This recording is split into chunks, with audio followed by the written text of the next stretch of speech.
And now we have Ambassador Jamil Ahmed, a prominent person, ambassador from Pakistan to UAE and so many other places, an entrepreneurial mind and a great politician, a leader, a writer of a book, and a very interesting person. Please tell me, Ambassador, with the new government in place and with the new leadership in place, do you think that the Pakistan mid-sized economy is headed in the right direction? No, I think we have our right indicators now to see that they would start heading in the right direction. So that's number one thing. And basically they have got so much of backlog of the challenges that they will have to really steer it through their 100 days agenda points, what they have already, and they have started working on that. They've started making in a very management style how to really deal with various aspects of the governance, particularly in view of the investment and particularly in the field of entrepreneurship here in this country. And small and medium industries here in this country is the main focus, which this government has already pronounced. So I think they are attaining a right trajectory to go to the level where we can have more attraction for the people and more congenial environment for the people to come up and avail the opportunity of making their whatever kind of investment, or even making a project and floating those projects and going for the venture fund and going for other startup initiatives. So I see some future, and that basically is backed up by the governance model.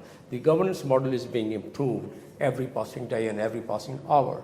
So because of that governance model, the other business aspect of the entire state is getting a slightly better environment. Absolutely. I see a lot of organizational effort on the compliance issues, transparency issues, governance issues, and they are all beneficial because everybody will do that, and that's the only way to attract foreign investment and so on.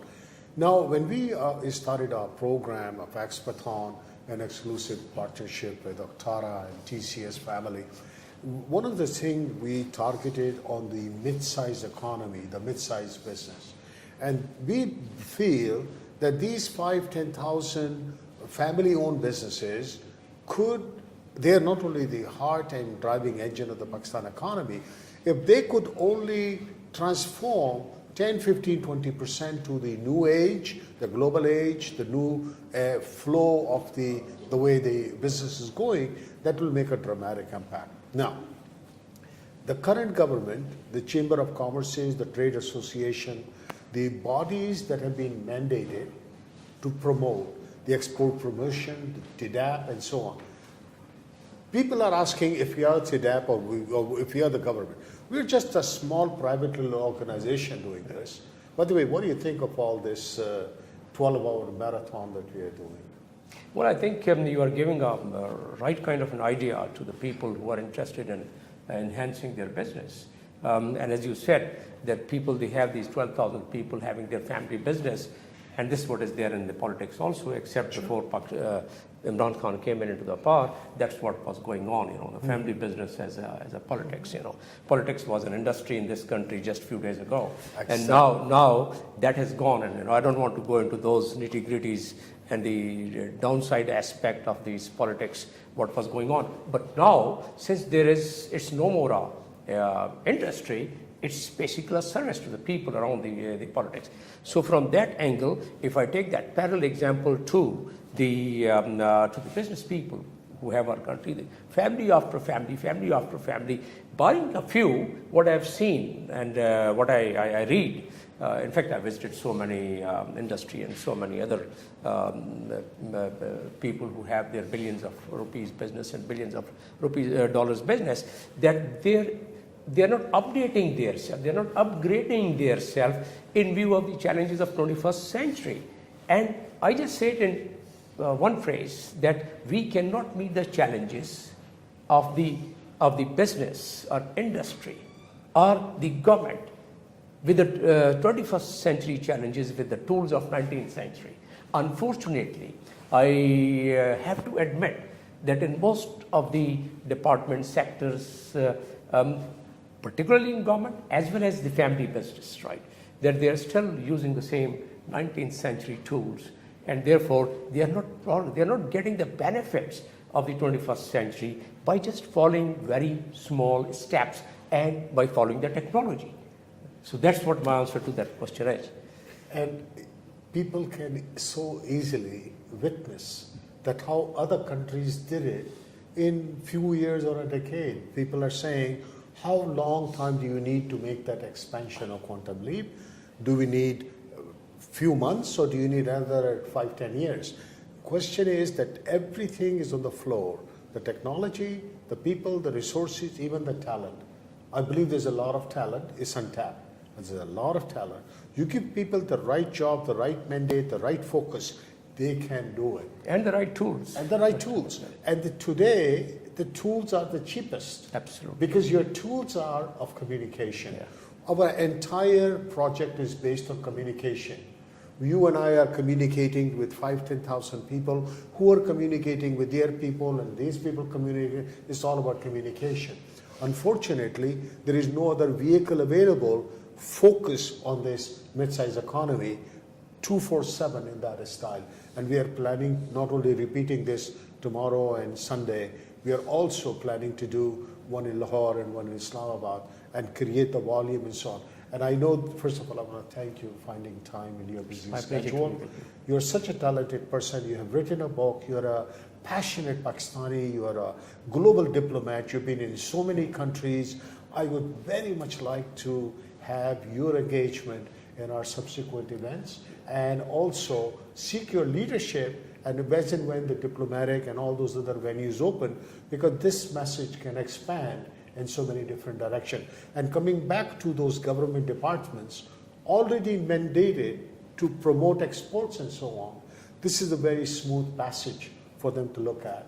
Absolutely. In fact, there's no shortcut to it, and this is what the current government is trying to upgrade their tools. Sure.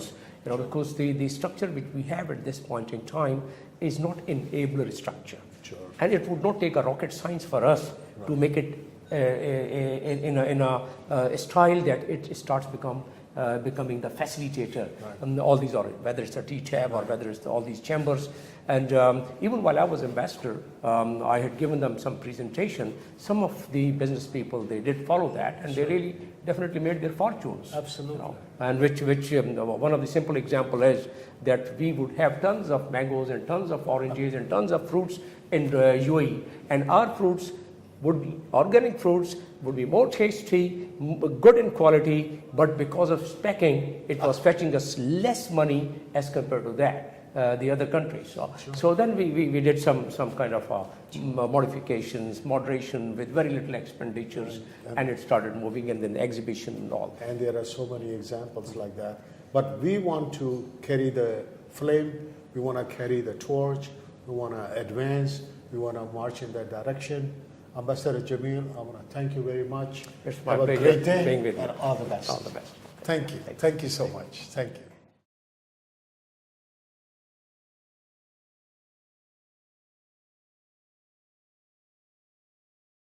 And now we will talk with Kamal Akhtar, an expert, trainer, a coach, a consultant, somebody who has done wonderful things in Pakistan and has been doing it for some time.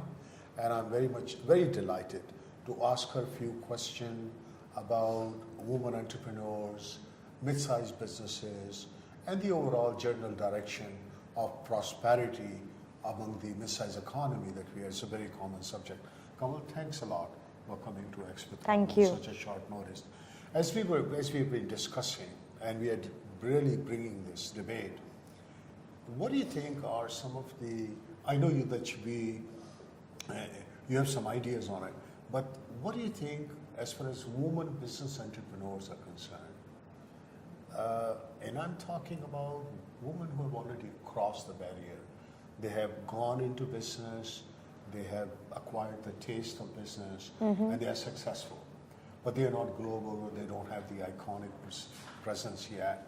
They have great potential products and services. Now, they may be few, not very many, but in a country like Pakistan, very easily you'll find 10, 20 in each city, or few in each city.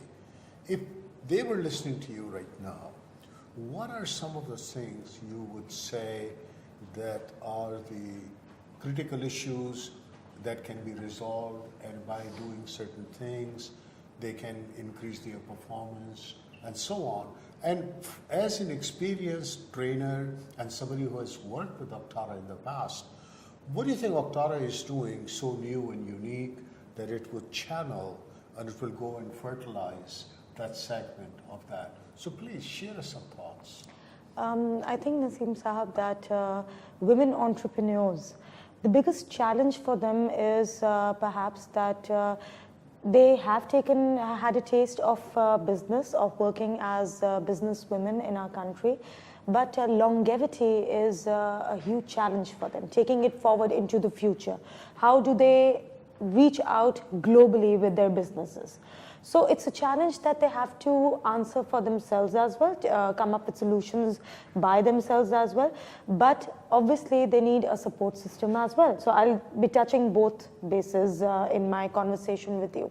So first and foremost, what do women need? The question should be that, why are these businesses not blossoming, or perhaps, going to those, reaching those heights that we would like them to, and in order to contribute towards the economy? So women, when they enter any kind of business and when they're running businesses, they need access or awareness about technology, perhaps innovation, and financial services as well. These three things, they actually form their business, they give it support.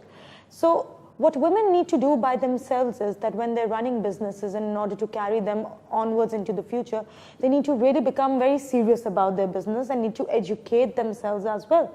They need to invest in their businesses in terms of gaining skills, perhaps attending training programs, developing a mindset where they are, they perhaps tell themselves or maybe encourage themselves to actually take these risks, because you take businesses forward when you take risks.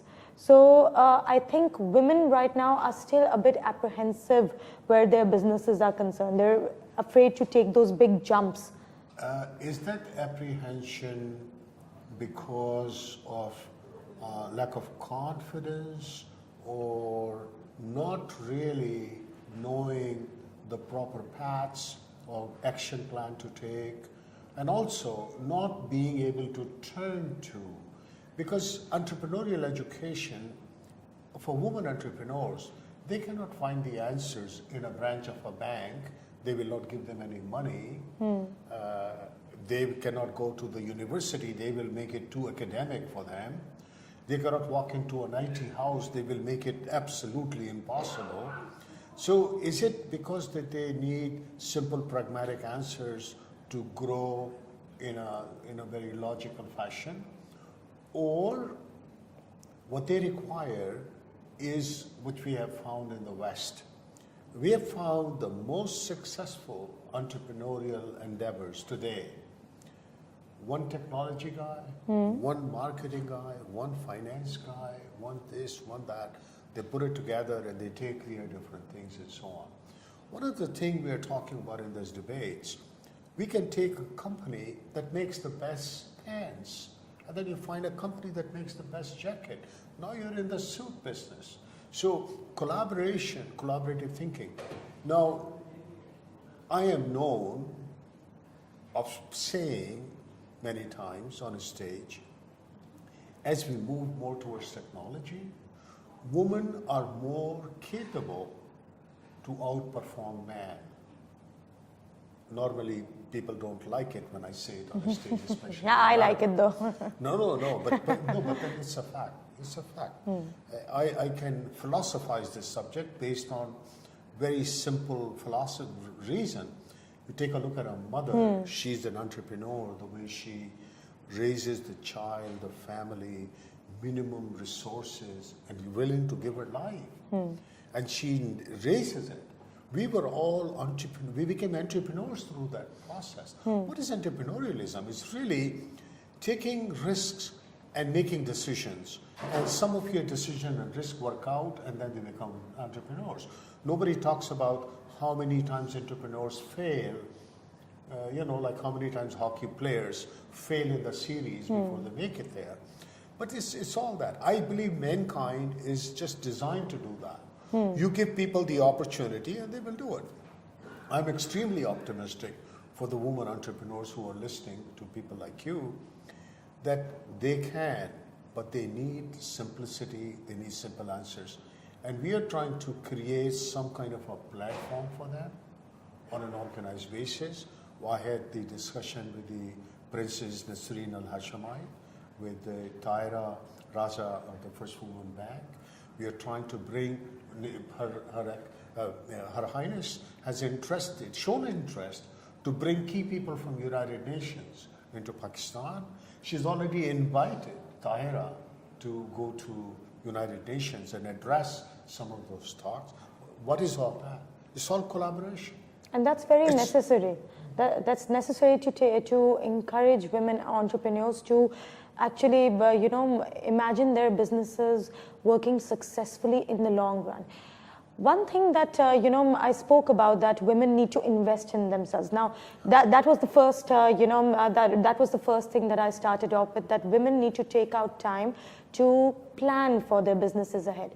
But Jesse, like what you said, that there are platforms that are soon going to be formed, and there are going to be bodies that will be formed that will actually pave the path for these women and actually show them how to grow their businesses further. With that being said, I feel that, even if you provide all these various services to women, these platforms where they can come in and learn and grow their businesses further, one cause of concern that, I'd like to just bring to this discussion is that, even right now, even though we're talking about the near future when we're bringing about these changes, even right now, women entrepreneurs in Pakistan do already have a lot of facilities available to them. The most important one being social media. And that's a fantastic and absolutely free platform where they are able to conduct their businesses. Nevertheless, even over there, women entrepreneurs are not investing too much in their businesses. They're going up to a certain level, but there's no longevity when it comes to them. So what's the core issue? What happens? If we're talking about an average business life cycle, when a man begins a business, an average businessman, what happens in the beginning? Whenever any business pops up and comes up, what must a businessman do to take it further? Take risks, what you talked about right now, taking risks.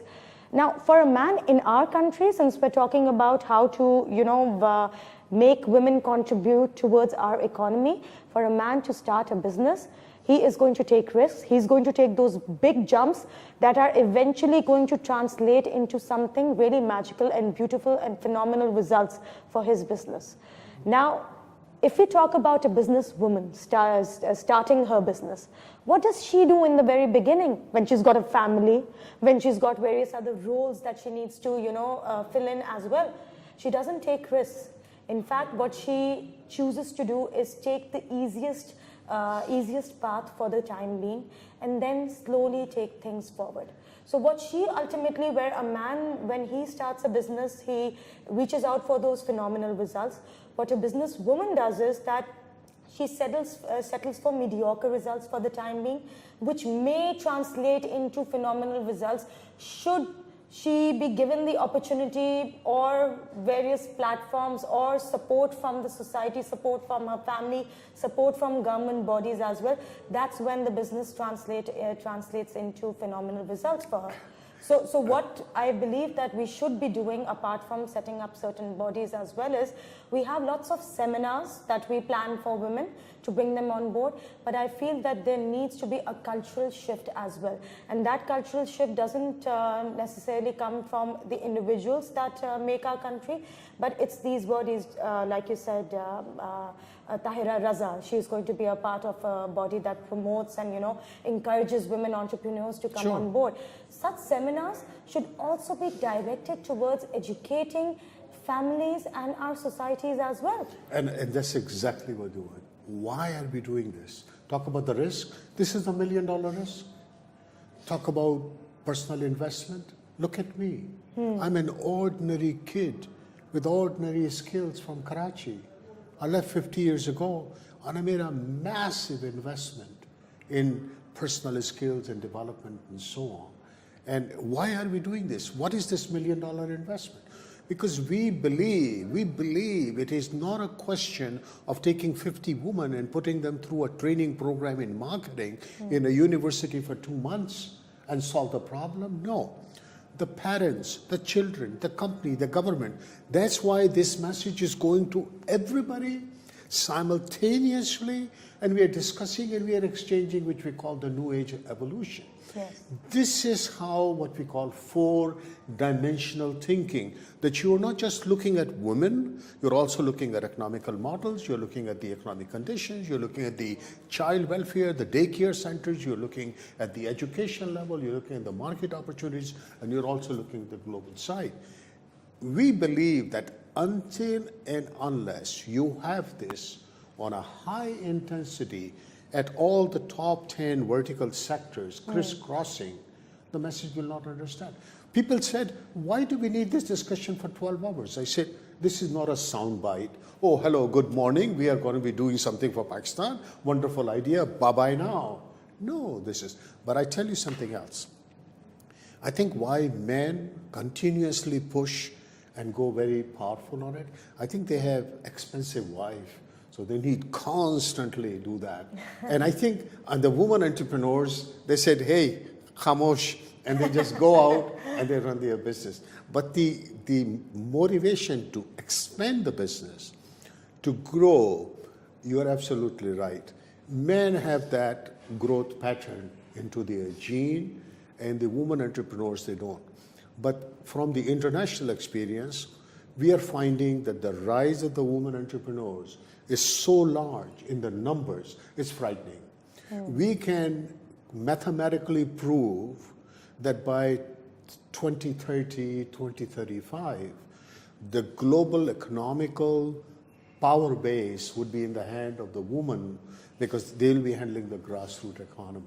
Mathematically solved. I agree with you, and I see these changes coming in Pakistan as well. There are so many women entrepreneurs. I spoke about social media. There are so many women entrepreneurs starting off and conducting their businesses, taking it to new heights via social media platforms. But to imagine a future where they, form a really big part of the economy and they contribute to it immensely.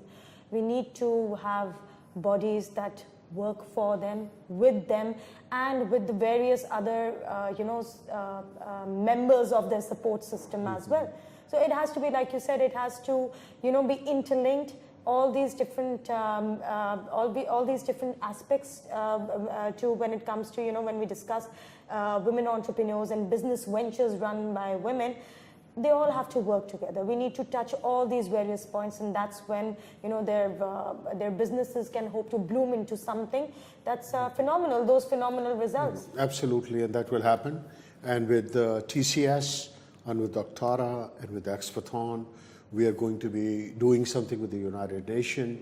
We are going to be doing something very special for the women entrepreneurs. I would very much like to see your name on that short list. Inshallah. And if there are some delegations that come in forth, and I do have some support from the outside. And one thing we want to do, once we get this properly hatched, then we want to bring the foreign components to create the bounds. Because we believe in micropower nations, that how these small countries, 200 of them, how they are trying to grow up on their feet, and that's where all the opportunities are hidden. So we look at it at the map as a very colorful, exciting place. And we see superpower, their only economical model is how do we destroy each other economical strength so we can get an advantage. That's an old model, and that's why they're having problem. We believe there's enough prosperity that people can go and live and growth and so on. Kamal, I'm so delighted that we had this conversation. I'm looking forward to having some more. And you're doing a wonderful job. Thank you so much. You. So Thank are you. you. Good. Thank you. Thanks.